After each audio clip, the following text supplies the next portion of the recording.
unfortunately, 95% of small businesses fail. And most people that start with the idea of starting their own business, they really just buy themselves a job that pays them less than if they went and got a job themselves. They were employed by someone else. If you're unable to pay yourself in business, you have to question whether or not you should be in business. We've got some fresh new young talent doing some things that I know you haven't heard before. 1, 2, 3, listen.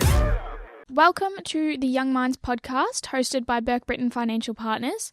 This podcast helps young adults build confidence and clarity when it comes to money, empowered by youth, inspired by experience. We know that navigating the world of finance in your late teens to 20s can feel overwhelming, whether it's understanding your first payslip, learning how to invest, managing student debt, or just trying to save without missing out on life, because believe it or not, it is actually possible.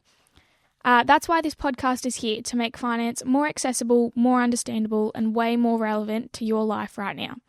Each episode will break down key financial concepts, give you practical tips you can actually listen to, and have real conversations about money. From budgeting and credit scores to purchasing your first home, we will cover it all. As university students coming to the end of our degrees, we created this podcast not because we have all the answers, but because we're asking the same questions you are. Each episode will be accompanied by a finance advisor from the Burke Britton Financial Practice to provide insight and guidance in the topics to come. No confusing words, no lectures, just honest insight to help you make smarter money moves now and in the future. So whether you're studying, working, or figuring things out, you're in the right place. Accompanying us today, we've got Jay Burke, practice owner. How's it going? I'm good, Bridie. How are you? Good, thank you. Good. Alright, before we jump in today, I do just want to do a quick little plug about the GYP event that we're sponsoring. It's coming up on the 27th of November. This event is targeted at young professionals, so if we've got any young professionals listening to this podcast, please reach out. You can register online. It's a good event for networking and getting to know some other people in the industry. It's a great event. We've been involved with GYP for more than a decade, and it's been great to see the evolution of it. They're doing something special in terms of networking amongst the younger generation. So 100% get along. Check out gyp.net.au, I think it is. You'll find it. Just Google GYP and you'll find it. Perfect. Alrighty, so to get started today, we're talking about starting your own business. So just a little bit of an opening line for us. We've got, have you ever wondered what it really takes to turn your big idea into a thriving business? Today we're breaking down the first steps to make that dream a reality. So my first question for you today, Jay, developing an idea. How do you find a gap in the market? How do you know it's a gap in the market? Well, I don't think you could have picked a topic that we could have talked about for up to 3 hours, and we're going to try and condense this into like 20 minutes. So I was thinking about this last night when you sent me through the topic. First of all, I'll start with, I don't think everyone's cut out to start their own business. Right? Sometimes the appeal of starting your own business is much greater in your mind than it actually is in reality. And unfortunately, most people's starting point when they think about deciding to start a business, most people spend the majority of their time thinking about their business cards, their business name, and all the inconsequential elements of starting a business, not the nuts and bolts of it. To your question of what's the first thing you want to start, you want to decide when you're starting a business, it's exactly what you said. Is there a gap in the market? Now, how do you know there's a gap in the market? Like this is there's an idea that you have about, I don't know, a dog washing business, name a business idea. We have plenty of them. Most people who are entrepreneurial will have many, many ideas, but how do you take that idea and put it into some sort of framework? This is pretty relevant for me at the moment because we've just finished our strategic planning for the business. Pretty much what we did is a SWOT analysis. So for those people that don't know, a SWOT analysis is you're looking at an idea, an opportunity, and you look at the strengths, the weaknesses, the opportunities, and the threats. So you're actually forced to put down your ideas about why is this idea a good idea. I think the challenge for most people when they're starting a business is taking that idea out of their head, putting it on paper, and then critically analyzing it. So a business plan or a business strategy, we've just completed ours, is quite long. It doesn't need to be for someone who's starting their first business. It might be a one-pager. It might be a one-pager saying, here are the opportunities, here are the threats. From that becomes the foundation as that business idea grows into some sort of formal reality. But that's generally where I'd start. And again, a lot more context we could add around that, but doing a simple SWOT analysis on the idea that you've got to see whether or not it's got some legs is where I'd start. Mm-hmm, mm-hmm. And then following on from that there, like working out what your strengths, weaknesses, opportunities, threats are, then how do you sort of look at that and turn that into an actual plan? How do you know what structure you should use or where you should fund the business from, that sort of stuff? Yeah. Well, like most things, it's a progression, right? This taking an idea, putting those ideas down on paper, starting to sort of run through whether or not that idea has legs requires you to probably involve some other people. So an idea, you talked about your dad, you run a few of your ideas past your dad, who's some good counsel for you. I think one of the things I would suggest to anyone thinking about their own business is to think about who are the people that are already in the industry or in the market that you're wanting to play in that would be happy to share some of their thoughts, their ideas, and give you some counsel around that. Getting some external counsel, and it's one of the superpowers that we have as financial advisors, the ability to be able to look at someone's idea and be slightly detached from that and give them some good counsel. Sometimes it's not until you have an external perspective look at your SWOT analysis, your idea, that they start to poke holes in it. And that might then lead to some further modeling around your idea. I mean, most things, we're talking finance, but most things that we talk about have some financial element. Well, if we're getting into business, we're doing so because we probably want to make some money, and we're probably going to have some expenses. So this idea of sort of forecasting what you think you're going to be able to generate in terms of income and what it's going to cost you to run your business, it's a pretty important first step. Part of the question you asked was how you fund your business. Again, it's a question that we could probably delve into. It could be 3 or 4 different podcasts, but from a very simplistic point of view, most people when they start their own business initially from an idea, they've probably not got a lot of capital. They don't have a lot of cash flow. I think in your notes we talked about bootstrapping. The idea of bootstrapping is pretty much, it's you and your sweat, your energy putting into the business. There's not a lot of capital. You're trying to make things happen yourself. I think one of your other questions around funding is if you go to the bank. One of the difficulties with someone starting their own business from the beginning is that the bank aren't really that inclined to lend money on an idea without a business plan, without a SWOT analysis, without some sort of cash flow forecasting. So it becomes really difficult for early stage business owners to actually go and get funding.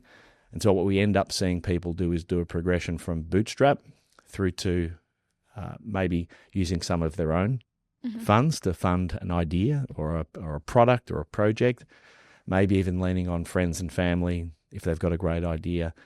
And then the sort of latter stages of business is when you've got a great idea. We're starting to see genuine cash flow. Then the banks are going to be more happy to actually look at us. Happy to give you some money. Yes. Yep. Alrighty. So you've got the idea, you've got the capital, you've worked out your structure, you're all set up to go. What's next? You set your goals. How do you know what's the right approach in that? Yeah, and again, this is pretty familiar with me at the moment. I've been in business for 25 years, and we're still trying to work out our perfect approach to goal setting. If I think about, I mentioned that SWOT analysis. The SWOT analysis generally is part of a bigger business plan. And a business plan, when we're starting to formalize this idea into some formal structure, involves a few things. It involves, it's very hard to know what to do in business if you don't actually have some sort of strategic direction.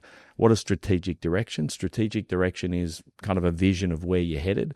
And the vision is kind of the broad outlook. It's kind of 10 years plus. It's like, what am I trying to achieve over the long term? The second part of that is kind of the mission. Like, what's my point of difference in the market? Like, what is What is it that sets me apart from someone else that's got a financial planning business, or we're selling some widget?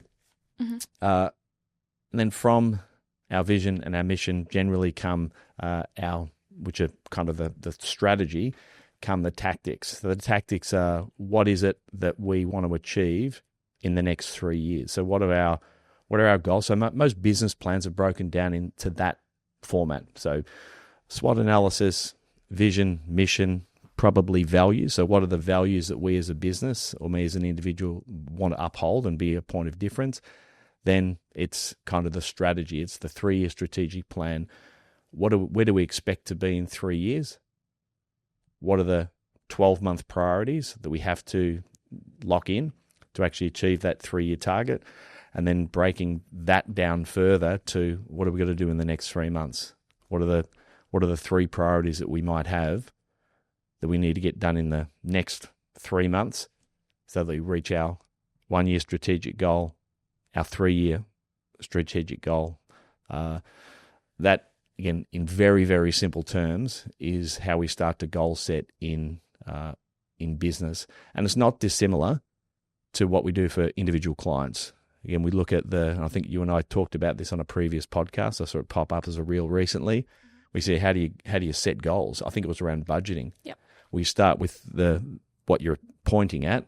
So what is the 10-year goal? And then work back from that, attribute a monetary value to it, attribute the actions that you need to take to achieve that goal, and then you've got a plan. Perfect. So you've got your mission, you've got your vision, you then go into tactics. Where in any of that do you work out how to pay yourself from a business?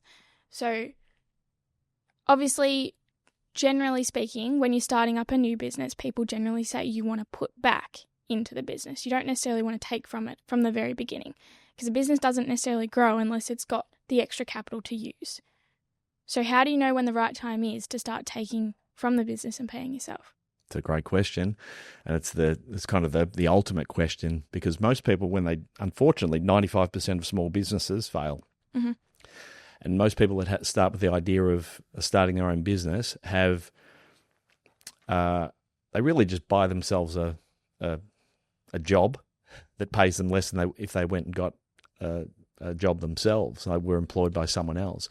So it's a very difficult inflection point for people to decide when they should actually pay themselves versus reinvesting back into the business. But again, if you're unable to pay yourself in business, you have to question whether or not you should be in business. Mm-hmm. So there needs to be a tipping point where you say, it's worth my while being in business. Number one, because I'm able to pay myself the equivalent of what I would have been able to if I'd gone and got a job with someone else.